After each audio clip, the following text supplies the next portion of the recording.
Et la fraternité, c'est savoir reconnaître en l'autre une sœur à aimer, un frère à aimer, quel qu'il soit, aussi défiguré qu'il soit.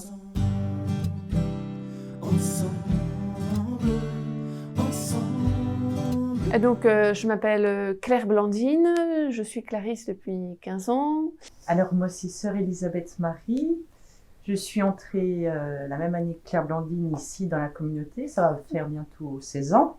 Quand on arrive ici, tout d'un coup, on se retrouve avec 28 sœurs qui ont 28 manières de réagir différentes à la même chose. Enfin, je peux dire la même chose aux 28 sœurs de la même manière, les 28 vont réagir d'une manière différente. Et petit à petit, il faut que j'apprenne à comprendre. C'est toute notre vie qui est une vie de fraternité. Il n'y a pas les moments fraternels, les moments moins fraternels, mais ça va se décliner de différentes manières.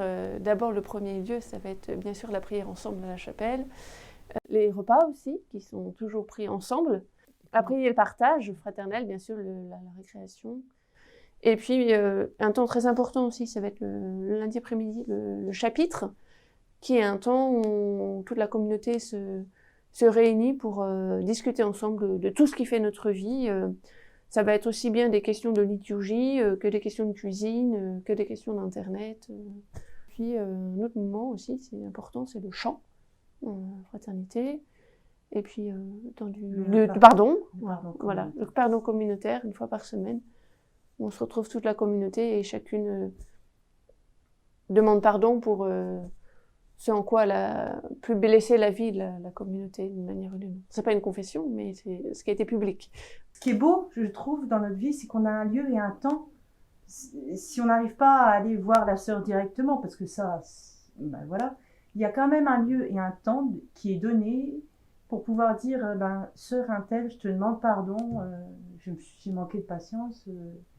Et ça, c'est vraiment, moi, je crois que ce qui m'a fait durer vraiment dans notre vie communautaire et ce qui me fait durer, c'est ces temps de pardon qui sont possibles. C'est très important pour recommencer à vivre vraiment l'amour concret, fraternel avec l'autre, quoi.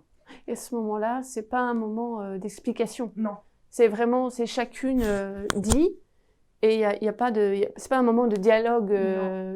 S'il y a besoin, on trouvera un autre moment. Voilà.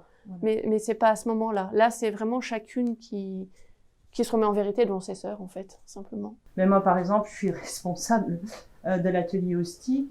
Mais je sais que je peux être autoritaire parfois. Je demande pardon pour les sœurs que j'ai pu blesser. Et c'est sûr qu'on va avoir des manières plus ou moins naturelles d'aller vers l'une ou vers l'autre. Mais je crois que la vigilance, c'est justement de faire l'effort pour aller vers chacune, en fait. Ça m'est pas naturel d'aller vers telle ou telle sœur qui m'a été donnée par le Seigneur de vivre avec moi. Mais je trouve que quelque part, j'apprends à l'aimer plus en vérité. Parce que j'apprends à l'aimer telle qu'elle est. Et telle que Dieu a choisi qu'elle soit, quoi. Moi, j'ai été très marquée je crois que c'est il y a 2 ans, 3 ans. On a tous les ans une semaine de retraite communautaire prêchée par quelqu'un. Et là, c'était un frère bénédictin qui était venu très sensible à la musique. Il nous a dit « Ah, mais vous chantez très en harmonie ». Et c'est vrai que le climat qu'il avait créé faisait qu'à la chapelle, il y avait pas une voix surpasser les autres.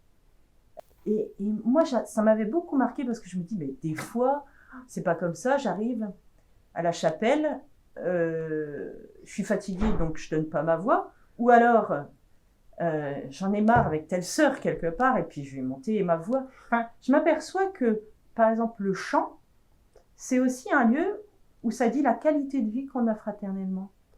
Il y a beaucoup de communautés de tout charisme ouvertes à l'accueil, mais je crois que ce qui caractérise plus la famille de François et Claire, c'est qu'il y a vraiment une très, très grande diversité dans l'accueil, dans le type de personnes qu'on va accueillir.